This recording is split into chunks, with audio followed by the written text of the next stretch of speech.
Bon, si vous voulez bien, on va commencer cette séance. Merci à tous et bonsoir d'être là pour cette publique ce soir.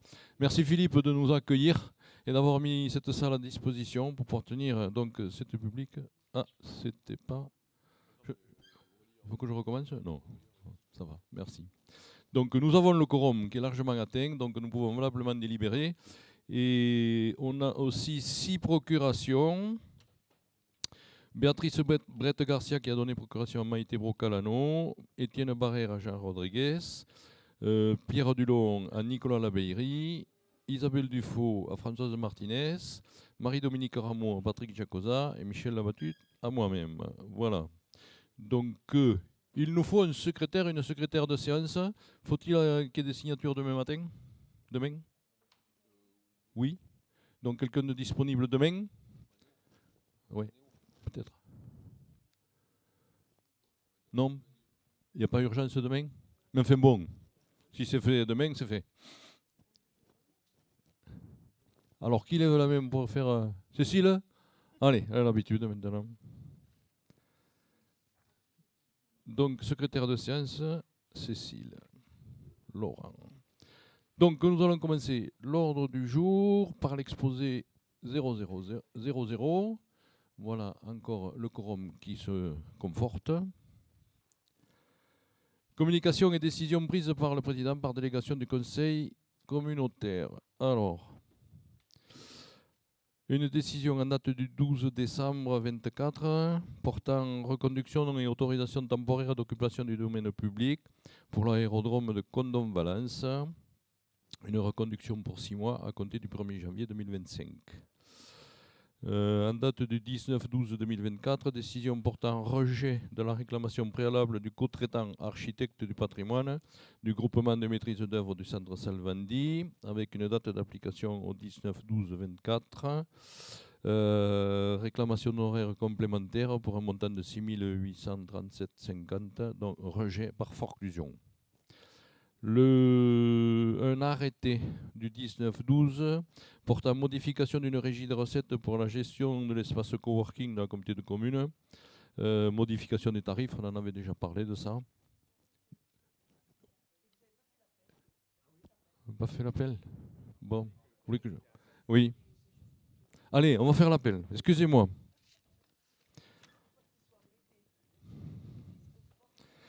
Ah oui, oui, oui. Allez. On y va. Sandrine.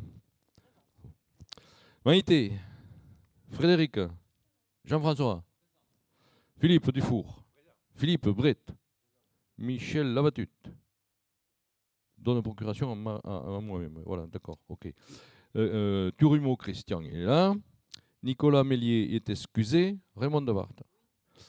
Jean Rodriguez, il a un. Nicolas Labeillerie, il est là aussi. Barrère Étienne a donné procuration à Jean Rodriguez. Daniel Belot est excusé. Gérard Bézera est excusé. Philippe Boyer, il est là. Annie Denon. Patrick Dubos, absent. Guy Noël Dufour. Pierre Dulon a donné procuration à Nicolas. Patricia Espéron, elle est là. Pascal Faury, aussi. Xavier Fernandez, oui, il est là. Denis Gauve. Charles Labatut, oui, je l'ai vu. Martine Laborde. Bernard Marseillan est excusé. Sophie Pujos. Elle arrive. D'accord. Benoît, au prêtre, il est là. Jean-Paul Berry est excusé. Gisèle Bimouret, je l'ai vu. Béatrice Brett Garcia, donc, est excusée et a donné procuration à Maïté. Maxime Castelnau. Hélène Delpech. Isabelle Dufaux qui a donné procuration à Françoise. Charlotte Fernandez, non. Patrick Jacosa, je l'ai vu. Oui. Cécile Laurent, puisqu'elle fait la secrétaire. Et Sophie est arrivée. Parfait. Joris Maillard-Planté, absent. Christian Mondensiaille, excusé. Gilles Moureau, je l'ai vu. Oui. Michel Novarini aussi. Aline Perrotto est excusé. Lionel Piton. Non. Marie-Dominique Rameau a donné procuration à Patrick Giacosa. Nathalie Rata, je l'ai vu. Et Khadija Talaoui? Non. Excusez-moi. Ça y est. On a récupéré l'appel. Bon, alors, j'en étais à quoi? J'en étais que modification de l'espace coworking. Alors, on est d'accord. Oui. Après, décision en date du 21 janvier portant fongibilité des crédits sur le budget principal. En date du 23-1, décision portant fourniture, installation et maintenance de matériel informatique pour le centre Salvandi avec l'entreprise Actué Bureau. Du matériel pour 25 068 €. La maintenance à 50 € hors taxe mensuelle. Marché public et ordre de service. En date du 16-12, réparation de garde-corps de l'écluse d'Autiège sur la commune de Condon. Un devis par Travaux publics de Gascogne pour 3 442 € hors taxe. Contrat et convention. Convention avec la CCI sur la formation GERS relative à la location de l'espace coworking, donc selon les tarifs en vigueur. La même chose avec la SAFER et la même chose avec la Chambre d'agriculture. Toujours suivant les tarifs en vigueur. Voilà pour ce qui est de l'exposé 00. Avez-vous des questions là-dessus? Oui. Non, pas bien. Non. Tu touches pas le bon bouton. Si, c'est bon. Si, je voudrais la première page, juste pour avoir un titre d'information. Le rejet de réclamation préalable de l'archi, c'est quoi, s'il vous plaît? On a un archi du groupement de maîtrise d'œuvre qui est Jean-Louis Robière, pour ne pas le nommer, qui est à CMH avec qui on a de grosses difficultés, qui demandait des honoraires complémentaires sur du temps passé. Et donc, il a refusé. D'accord. Okay. C'est clair. Voilà. D'autres questions par rapport à tout ça? Non? T-il des contre, des abstentions? Je vous remercie. On va passer à l'exposé 00 bis, l'approbation du procès verbal de la séance du conseil communautaire du 21 novembre. Avez-vous relevé quelque chose dans ce procès verbal? Tout est conforme? Oui? Pas de remarques? Pas de contre? Pas d'abstention? La même chose avec l'approbation du procès verbal pour l'exposé 00 terre, là du 19 décembre, le conseil communautaire du 19 décembre. Je pose la même question, y a-t-il des remarques? Avez-vous remarqué quelque chose qui ne serait pas fidèle à ce qu'on a dit? Non? Des contre? Des abstentions? Je vous remercie. L'exposé numéro 1, désignation de nouveaux membres au comité de direction de l'Office du tourisme. Donc nous avons eu une démission au niveau de l'Office du tourisme de M. Philippe Antoine, qui était membre suppléant du Collège des représentants des activités professionnelles et organismes intéressés au tourisme. Et il est proposé Mme Lidvine Legrand. Alors, pour répondre peut-être à la question que Jean-François avait posée l'autre jour, cette dame habite Castelnau-sur-Vignon et fait travail à des gîtes, que vous pouvez aller louer quand vous voulez. Des questions là-dessus? De toute façon, on doit prendre acte, c'est ça, non? Non, on l'a désigné. Non. Pas de problème avec cette dame, fort charmante, je peux vous rassurer. Pas de contre, pas d'abstention. Allez, exposé numéro 2. Avenant du marché de travaux de réhabilitation du centre Salvandi. Donc, par rapport à tous les travaux qui ont été effectués jusqu'à ce jour sur Salvandi, il y a quelques lots qui ont eu des plus-values, des moins-values. Et lorsque sur un lot, ça dépasse plus de 5% du montant du marché, est obligé de passer par une CAO, ce qui a été fait en date du, je ne me rappelle plus si c'est écrit par là, oui, ce qui a été fait, et voilà là, vous avez le tableau dessus. Là, les lots qui ont eu besoin de passer par la CAO, alors on a eu Oralu, puisque ça faisait plus de 5%, 13%, Meubles Duez 8,9%, les ateliers de l'Armagnac 5,5% et TPG pour 18,1%. Ça, c'est dans la première phase. Il y en a pour 99 453 € de plus-value, ce qui fait 2,3%. Sur la seconde phase, puisque les deux sont cumulés, sur la seconde phase, il y a eu aussi des plus et des moins, mais aucun des lots n'est passé outre les 5%. Donc le montant, c'est une moins-value qui s'affiche de moins 18 935, ce qui fait moins 1,2. Si on fait le cumul des deux, on arrive à un total de 80 518 pour 1,4% du montant qui avait été prévu.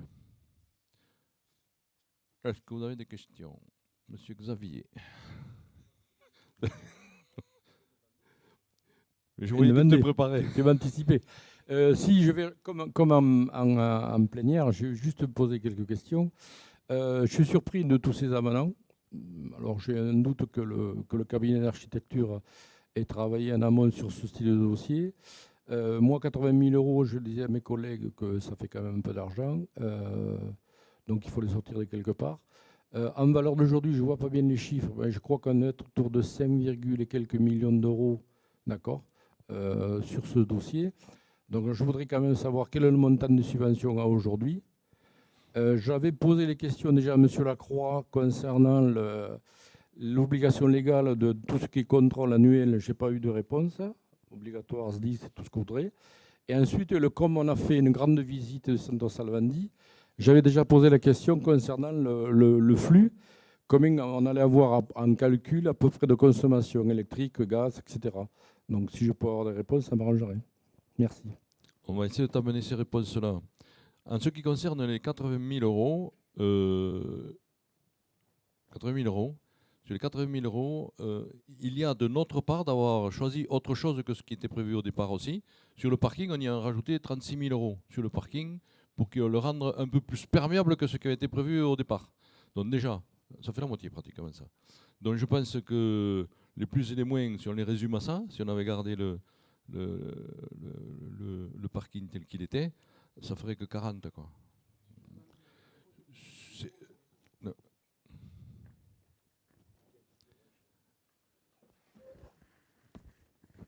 C'est une demande qui nous a été Un peu imposée aussi. Mais on a fait le choix de partir sur ce revêtement de parking, c'est vrai, avec 36 000 € de plus. Mais je pense que quand on s'attaque à de tels chantiers de restauration, c'est pas du neuf, hein, on n'est pas parti sur un plan tout neuf, tout prêt à poser, quoi, hein. Je pense que quand même, il faut reconnaître que nous ne sommes pas si loin que ça de la réalité quand on voit qu'on a déjà mis pratiquement 6 millions, comme tu le soulignais, hein, de travaux. Je pense que moi je dis que ça mérite même d'être souligné positivement. Ça. Bon, ça c'est mon opinion. Par contre, par rapport au flux, tout ça, peut-être Nicolas, vous avez quelque chose là-dessus? Et il vous faudra un micro, Nicolas. Et oui.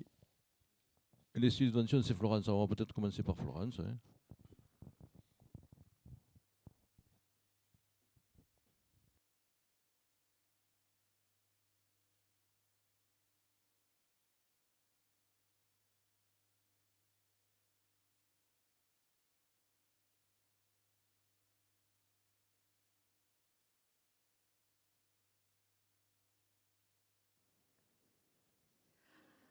Alors, vous m'entendez? Oui.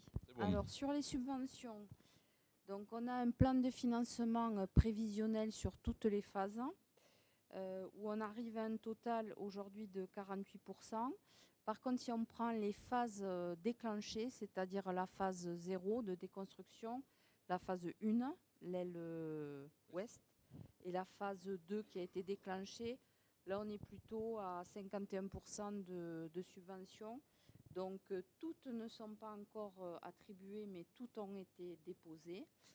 On a, sur les attribués sur la phase 1, on a tout d'attribués, donc à hauteur de 51% sur l'État et tous les autres partenaires financiers. Et sur la phase 2, pour le moment, on a la DETR 2024 qui est attribuée. La DETR 2025 qui a été déposée, mais bon, on ne peut pas présumer, mais ça reste quelque chose d'assez récurrent. On a la DRAC qui a été attribuée. On n'a pas déposé encore sur le lot 3A MH, on n'a pas encore le pro. Et par contre, sur le reste, là, Péfriche, qui est de la région, ça a également été attribué. Et ensuite, on a une petite subvention du CDMH, donc déposée, mais dont on n'a pas encore l'attribution. Et ensuite, il reste la Fondation du patrimoine, pour laquelle on a eu Total Énergie sur la phase 1, et là où on est positionné sur le fonds Impact, donc déposé mais non attribué. Voilà. Ça vous convient? C'est bon, Xavier. Voilà, là aussi, je crois qu'il faut souligner aussi la performance de nos agents pour aller chercher le plus possible d'aide sur ce chantier. Quelqu'un a une question? Non? Nicolas, vous êtes prêt? Oui, on va essayer. Au niveau des maintenances, donc la maintenance globale pour la totalité du bâtiment, donc on n'a pas scindé le phasage, on est sur une maintenance globale comme si la totalité des phases étaient exécutées. On est sur une estimation, puisqu'on n'a pas encore les contrats en cours, mais on est sur une estimation de maintenance réglementaire et fonctionnelle à hauteur de 58 400 € hors taxes annuelles pour la totalité du bâtiment. Et en termes de consommation d'énergie, toute énergie comprise, gaz, électricité, eau, on est sur une base totalité du bâtiment en fonctionnement avec la totalité des locaux occupés. On est sur une base de 81 676 € hors taxes annuelles par rapport au prix d'électricité que nous avons actuellement, qui devrait être revu à la baisse prochainement. Je ne sais pas si ça répond à votre question. Oui, ça fait du 150 000 € hors taxe à peu près. 130. 130. Ok, merci. Qu'on doit sortir tous les ans, en gros. Ah oui, c'est les maintenances annuelles et consommations annuelles, qui sont ensuite refacturées au prorata des mètres carrés occupés à l'ensemble des occupants. Il y a ça aussi, il faut tenir compte que les occupants paieront leurs charges. Autre question là-dessus? Je rappelle qu'on est sur une surface de 3500 m². Le volume, on pourrait multiplier par 3, je pense, à la hauteur. À peu près, Nicolas? En hauteur, 3 mètres moyen. Donc, vous voyez, c'est 10 000 m³ à chauffer. Mais bon, j'espère que vous avez trouvé au niveau de la visite de ceux qui ont pu le faire, que les choses avançaient quand même. Et si vous n'avez pas pu y assister la semaine dernière, vous pouvez vous rattraper la semaine prochaine, puisque le 13, c'est encore une visite ouverte au public. Donc vous pouvez en faire partie. Y a-t-il d'autres questions là-dessus? Plus de questions. Donc y a-t-il des contre? Des abstentions? Je vous remercie. On passe à l'exposé numéro 3, la modification de la délibération portant l'externalisation de l'aire d'accueil des gens du voyage, une convention de coopération transitoire entre la communauté de communes de la Ténarèze et le syndicat mixte pour l'accueil des gens du voyage en région Occitanie, autrement dit Manéo. Donc on en avait parlé, une simple modification donc, de cette délibération. Ça ne sera pas au 3 février qu'elle prendra effet, mais au 11 février 2025 pour aller jusqu'au 31 janvier 2026. Préciser que les extincteurs continueront d'être, la charge restera assurée par la communauté de communes, la vérification et tout ça. C'est toute la seule chose de modification. 8 jours de décalage. Est-ce que ça pose des questions? Non? Des contre? Des abstentions? Je vous remercie. L'exposé numéro 4, exonération de la taxe foncière sur les propriétés bâties en faveur des logements achevés depuis plus de 10 ans au 1er janvier de la première année d'exonération ayant fait l'objet de dépenses d'équipement destinées à économiser l'énergie. Alors, cette exonération avait été décidée par le Conseil communautaire le 26 septembre 2018 avec un taux de 50%. Il convient donc de renouveler dans sa version actualisée cette exonération. Donc, on a vu ça en commission des finances qui a donné un avis favorable. Donc, on vous propose de fixer ce taux, de le laisser à 50%.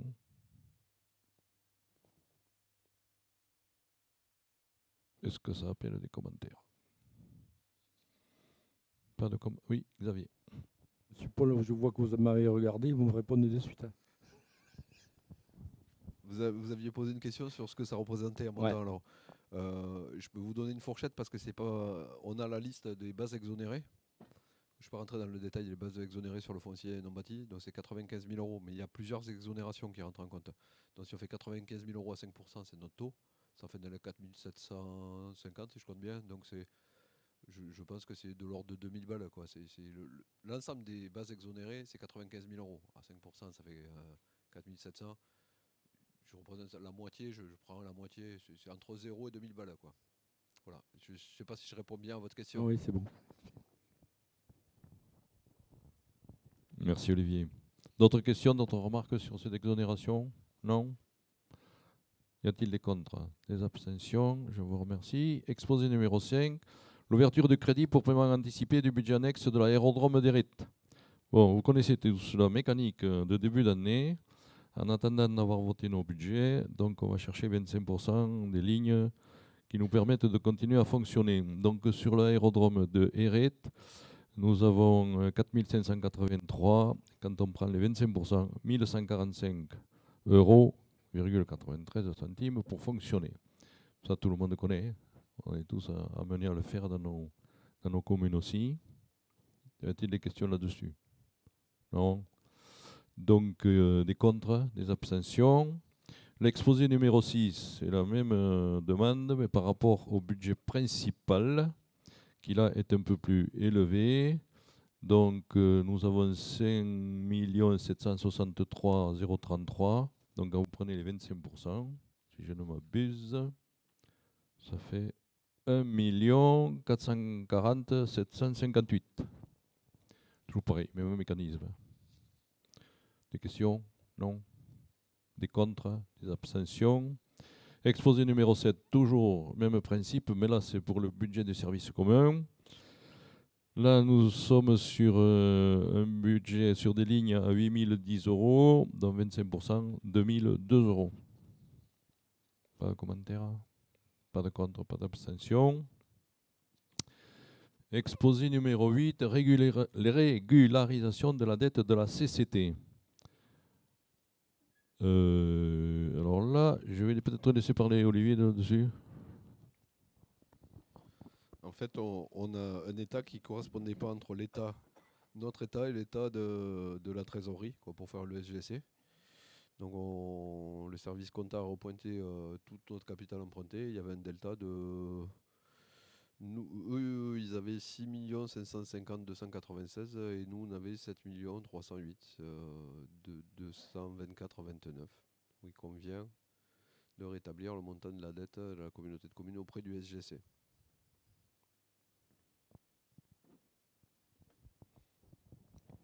Xavier, je vois que tu prépares. Alors, non. Oui, je suis tenu une ou deux questions. Je suis surpris parce qu'en principe, on doit présenter des équilibres au centime près. Donc, juste savoir depuis quand on traîne 800 000 euros de différentiel. Si c'est depuis le budget 2023 ou c'est antérieur. De tête, je n'ai pas le budget de la communauté commune. Mais avec un taux de dette comme ça, vous pourrez me dire quel est le montant de dette, s'il doit être autour de, je prie un taux de 70%, non, à mon avis, d'endettement de la communauté des communes. Donc, non, pas du tout. Dites-moi. Non, on n'est pas du tout à ça. Alors, le ratio, je crois qu'il est à 5 à sortie, on va en parler bientôt au budget, mais 5,8 ou quelque chose comme ça le ratio. Après, il va monter parce qu'il va y avoir les emprunts qui vont rentrer de Salvandi. Mais 5,8 je crois, je pourrais vous le dire. Après la dette, apparemment c'est quelque chose qui date depuis un long moment. Et en fait, ils ont créé des fiches d'immobilisation au lieu de le rattacher à un emprunt, ils ont multiplié. Donc je pense qu'il y a eu des renégociations d'emprunts entre-temps sur lesquelles ils sont venus remettre de la dette par-dessus. C'est ça qui fait la différence, quoi. Donc nous, on a repointé parce qu'eux, ils n'avaient pas la possibilité. Je crois que ça représentait, je ne sais plus, Justine n'est pas là pour le dire, elle est absente. Je ne sais pas s'il n'y avait pas 2000 fiches ou un truc comme ça. Ils étaient dans l'incapacité de le pointer, même le Trésor, pour dire où ils en étaient. Donc il a fallu qu'on reprenne toute notre dette en capital. Et nous, on avait juste. Alors ça veut dire que tous les budgets présentés, jusqu'à un certain moment, ils étaient faux alors.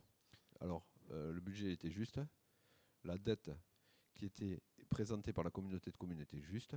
La dette qui est au ratio de nos crédits scoring, elle n'était pas bonne parce que le SGC affichait pas la bonne dette.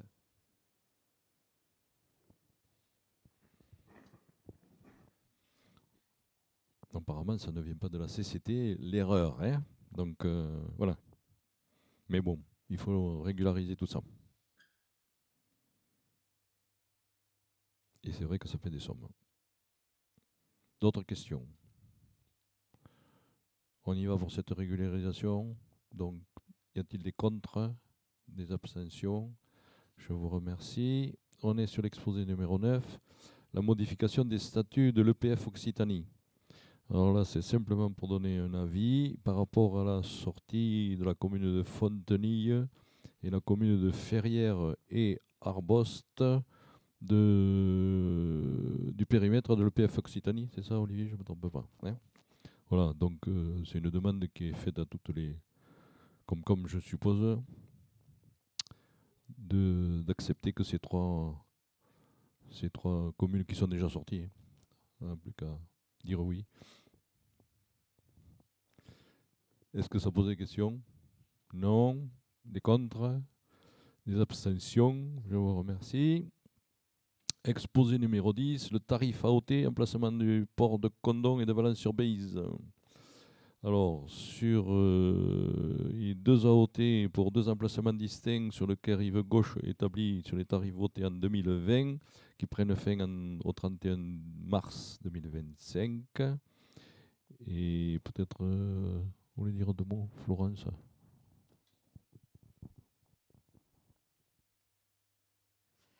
Simplement, voilà, il s'agit d'une proposition de diminuer le montant de ces AOT, que ce soit sur Valence où aujourd'hui il n'y a plus de prestataire sur place qui avait résilié son AOT, et sur Condom où on avait deux AOT en place pour un total de 4 000 €, et donc on vous propose de les passer, que ce soit à Condom ou à Valence, à 3 000 € pour notamment aussi inciter à la fréquentation fluviale. Qui fait un peu défaut. Avez-vous des questions? Non? Des contre? Des abstentions? Je vous remercie. Exposé numéro 11, la commission LGV. Vous savez, l'autre jour, on vous avait proposé de faire participer trois commissions. À la demande de Christian, on a rajouté la commission tourisme. Donc, il y aura la commission développement économique, urbanisme, tourisme et commerce, artisanat et entreprise. La proposition qu'on vous fait, qui a été votre demande.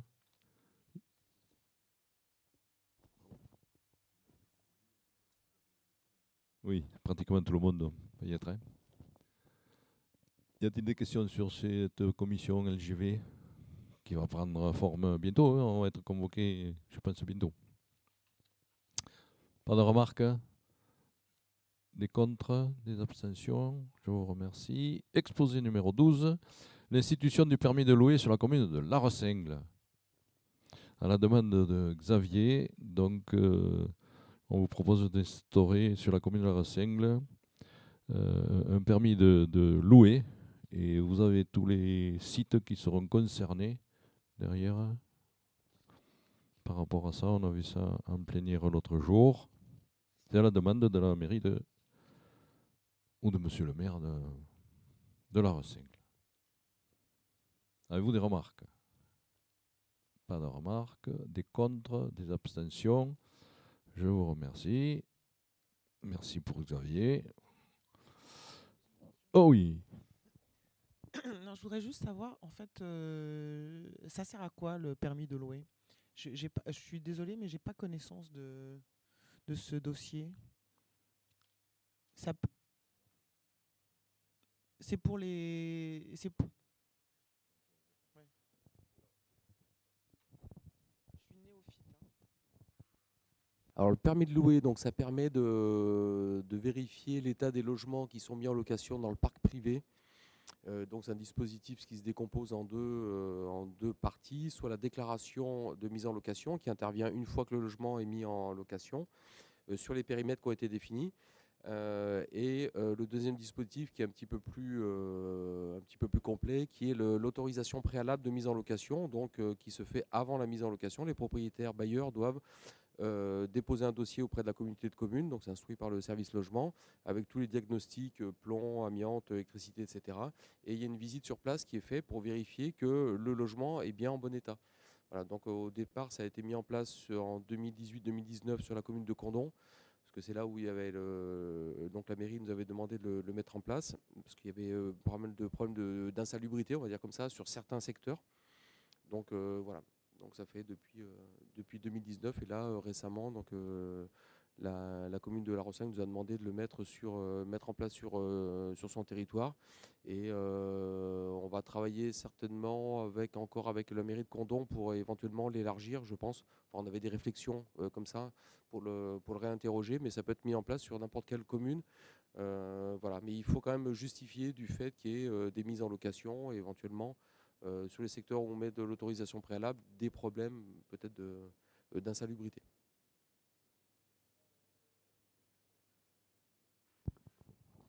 L'avantage, c'est de pouvoir répertorier en fait les logements insalubres et de faire en sorte qu'ils soient réhabilités. Exactement, c'est ça. C'est pour, D'accord. je vais dire, sensibiliser les propriétaires bailleurs et parfois les contraindre à faire des travaux nécessaires pour que les logements soient salubres. Parce qu'on a vraiment des endroits où il y a des gros problèmes de salubrité ou de logements indignes. Ou, voilà.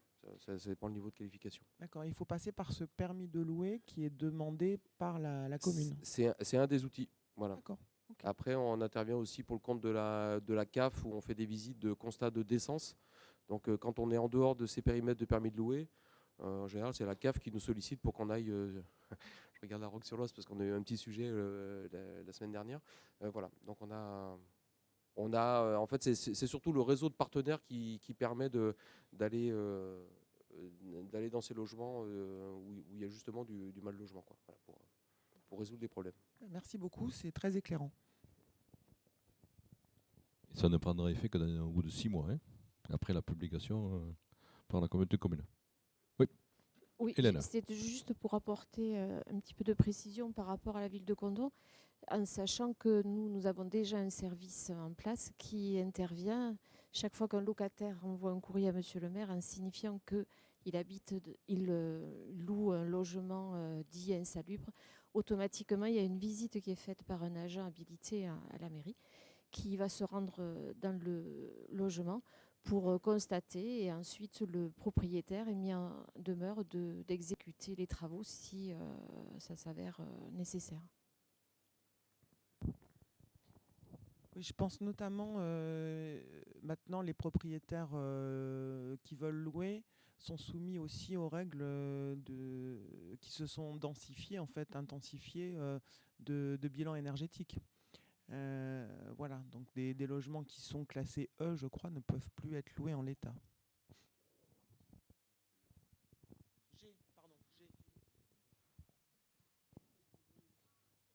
Y a-t-il d'autres questions? Denis? Oui, moi j'ai une question. Ça va concerner seulement les bâtiments qui vont être à la location, c'est-à-dire tous les bâtiments qui existent, est-ce qu'ils vont être on va leur demander de présenter un bilan? Oui, en fait, c'est surtout pour le parc existant. On va vérifier la qualité du parc existant, donc du parc privé. Donc voilà. C'est pour répondre, c'est bien les bâtiments qui sont à la location. Hein. C'est les propriétaires occupants, ils ne sont pas concernés. Hein. C'est-à-dire qu'une fois que sur la commune de La Rossaigne, ça sera validé, tous les gens qui louent des appartements ou des maisons devront Qui seront dans le périmètre. présenter le qui dossier. seront dans les secteurs qui sont indiqués. La délibération précise 12 secteurs, je crois, soumis à déclaration et un à autorisation préalable. Et ensuite, les contrôles sont faits à chaque mise en location. Voilà, parce qu'il y a, des diagnostics qui ont une durée limitée. Donc voilà, c'est pour ça qu'il convient de le refaire. Je reviens juste par rapport à ce que vous disiez, Mme Delpech. Donc on intervient en complément. Enfin, c'est pas forcément les mêmes missions, mais en tout cas, on se voit régulièrement avec Karine Dubos pour. Voilà, quand je disais que c'est un travail de partenariat, bah, c'est typiquement avec Condon ce qu'on fait, quoi. On s'est encore vu, je crois, la semaine dernière avec Karine Dubos sur. Voilà. Et c'est vrai que la commune a un pouvoir de police au titre de la salubrité. Et voilà, c'est pas forcément les mêmes domaines, mais en tout cas, on travaille très bien ensemble. Alors tous les propriétaires vont recevoir un courrier dans lequel on va leur demander de remettre un dossier. En fait, on va les informer sur les propriétaires qui sont concernés dans les périmètres sur la commune de La Recinque, puisque c'est mis en place. C'est pour ça qu'on se donne un délai de 6 mois, c'est pour les avertir que à chaque nouvelle mise en location, ils devront faire une demande auprès du service logement de la CCT soit pour déclarer une fois qu'ils auront mis en location, soit dans le secteur qui est soumis à autorisation préalable, de faire une demande avant. Voilà, donc on a 1 mois pour instruire la demande, et donc il faut qu'ils y prennent un petit peu avant. Et voilà. Mais ils seront bien entendu tous informés, on fera des courriers à tout le monde. Non, c'est un service gratuit. C'est pas payant, d'accord, c'est gratuit. Qui est pris en charge par la communauté de communes. D'accord. C'est pas du service mutualisé, on est bien sur la compétence habitat de la Ténarèse. Et Monsieur Fernandez, vous avez beaucoup de locataires en fait sur la commune, si c'est pas indiscret?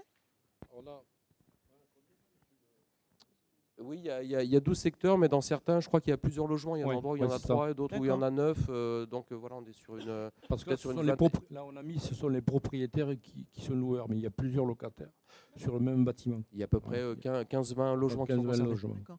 Et vous avez été alerté sur l'insalubrité de certains logements ou? Ce sont les locataires qui sont souvent venus à la mairie, donc on a été obligé de gérer avec les services certains soucis. Donc, partant de ce principe-là, j'ai dit, écoutez, on va mettre un permis loué et on saura au moins où on en est. Voilà. Okay.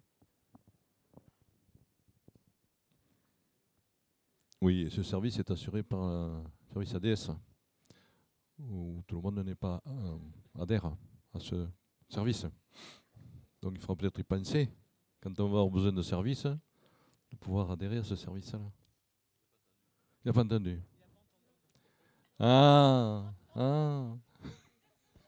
Je disais que ce permis de louer est instruit par le service ADS. Oui, mais c'est pareil, j'ai le même à EOS, c'est pas grave.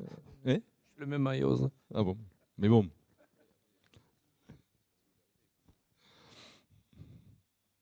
Je disais, quand on a besoin d'un service, il vaut mieux être dans les clous, quoi. Ouais, vous êtes tous d'accord avec moi? D'accord. Allez.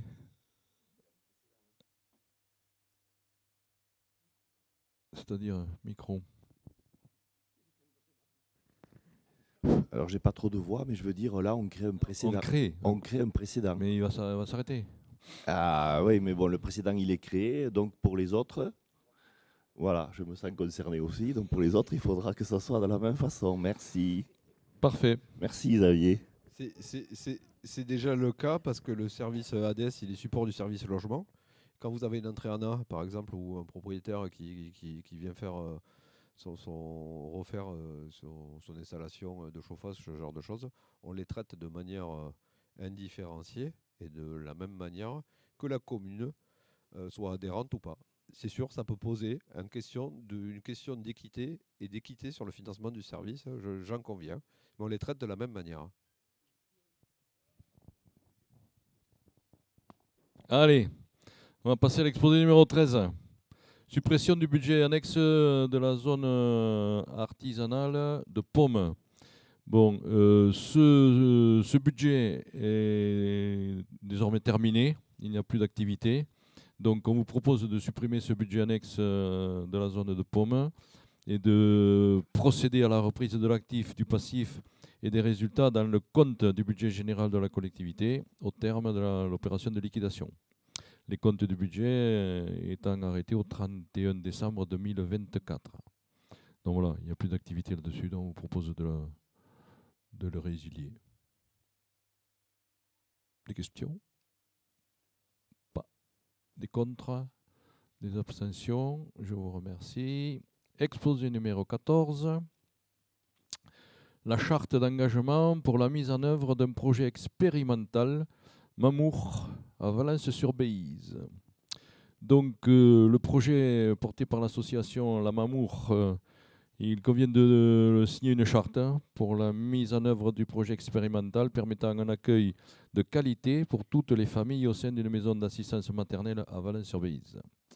L'objet de cette charte est de préciser les engagements de chaque partenaire, à savoir la MAM, la CAF du Gers et la collectivité en vue de favoriser un accueil pour toutes les familles. Est-ce que vous avez des questions sur cette charte ou des questions à Maïté pour nous expliquer ce qu'est... Non, la Mamour. Vous avez tous compris à quoi ça allait servir. Mais c'est un joli titre. Pas de questions sur la Mamour? Des contre, des abstentions, je vous remercie. Et bien, je vous dis que nous sommes arrivés au terme de notre réunion publique. Je vous remercie pour votre participation. Je pense que peut-être je vois des choses qui se déballent derrière, que Philippe nous a préparé une petite réception conviviale derrière. On va la remercier tout de suite. Merci à la presse, merci au public, merci à vous toutes et tous et merci aux agents qui nous ont accompagnés ce soir pour tenir cette réunion publique. Merci, bon retour, à très bientôt. Bon, oui, bon retour. J'anticipe un peu, mais...